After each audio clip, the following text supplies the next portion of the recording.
সাইয়েদনা আদম বললেন, এরা কারা? আল্লাহ বললেন, তোমার বংশধর। সাইয়েদনা আদম বললেন, আল্লাহ, ওই যে একটা রূহ দেখা যায়, এটার নাম কি?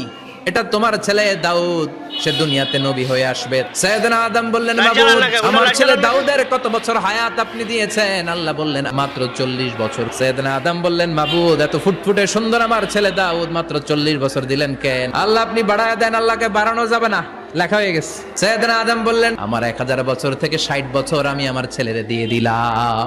আর আদম আলাইহিস সালাম পেয়েছিলেন 1000 বছর, 60 কমে গেলে রইল কত? 940 বছর পৃথিবীতে থাকার পরে মালাকুল মাউত চলে এসেছে, এসে বলল, জিইতু আন আকবাদা রূহাক, রূহ কবজ করতে আসছি।